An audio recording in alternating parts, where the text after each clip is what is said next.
चुनाव लोकतंत्र के हृदय की गति माने जाते हैं, परंतु बंगाल में कुछ कुछ वैसा ही हो रहा है जैसा 90 के दशक में बिहार में हुआ करता था। लोकतंत्र के इस पर्व को रक्त रंजित करने के जितने कृत्य बंगाल की सरकार ने किए हैं, वो एक के बाद एक संवैधानिक उपकरणों से एक्सपोज होते जा रहे हैं। यदि तृणमूल की सरकार यह बात कहती है तो यह निर्णय तो न्यायालय ने लिया है। न्यायालय ने बहुत स्पष्ट शब्दों में कहा है कि जब राज्य के चुनाव आयोग ने ही डिमांड की थी फोर्सेस की, तो वो कैसे कह सकते हैं कि फोर्सेस नहीं आने चाहिए, और कौन सा फोर्स आना चाहिए यह चुनाव आयोग का अधिकार नहीं था।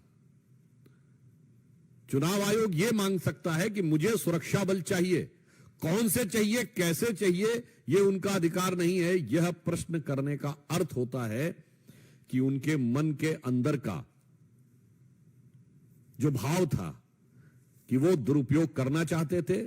मुझे लगता है कि चुनाव आयोग इस विषय के ऊपर पूरी नजर रखे हुए है, और चुनाव आयोग ने यदि सतर्कता नहीं रखी होती, न्यायालय ने यदि कड़ाई के साथ निर्देश नहीं दिए होते, तो ये चुनाव बहुत ही विभत्स हो सकते थे।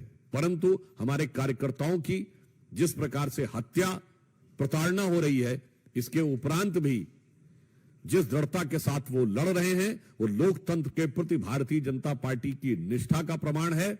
और जो कुछ पश्चिम बंगाल की सरकार कर रही है, वो लोकतंत्र को किस प्रकार से सत्ता का दुरुपयोग ही नहीं, सीधे हिंसा के द्वारा प्रभावित करना। क्योंकि पिछले चुनाव में एक बहुत बड़ा हिस्सा था जिन्होंने वोट, मतलब सिंगल नॉमिनेशन हो गया था, अनअपोज्ड। मगर उससे ज्यादा बड़ी बात यह है कि इसमें किसी को भी न लोकतंत्र की समस्या नजर आ रही है, न लोकतंत्र में हत्या नजर आ रही है। क्योंकि ये सब वो लोग हैं जिनको किसी भी प्रकार के कृत्य में बस भारतीय जनता पार्टी और मोदी जी के विरोध का सुंदर संगीत नजर आता है।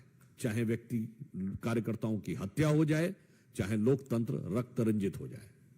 देखिए, बंगाल में लगातार हिंसा जारी नहीं है, वर्षों से हिंसा जारी है, और हिंसा जारी नहीं है, उत्तरोत्तर बढ़ती जा रही है।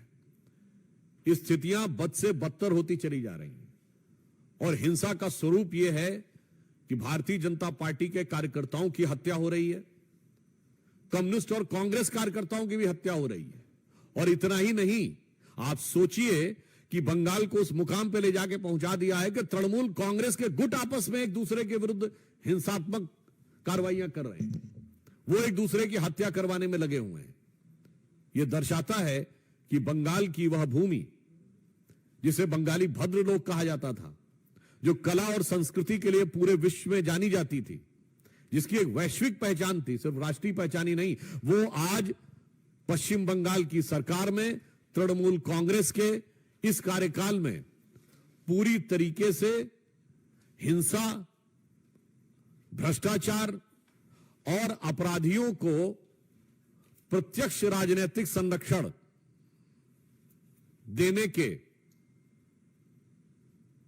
दुर्दांत अपराध की भागी हो गई है।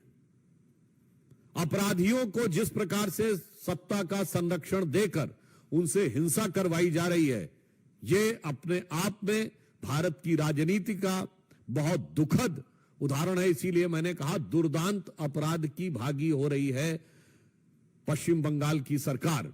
और उससे ज्यादा दुख यह है कि ये उस प्रांत के हैं जहां से कला, संस्कृति, ज्ञान और विज्ञान का केंद्र भारत में रहता था, वो आज अपराध, खतरनाक तुष्टीकरण, राष्ट्र विरोधी गतिविधियों और लोकतंत्र के अंदर हिंसा का पूरे भारत में एक दुखद और दर्दनाक उदाहरण बन के उभरा है।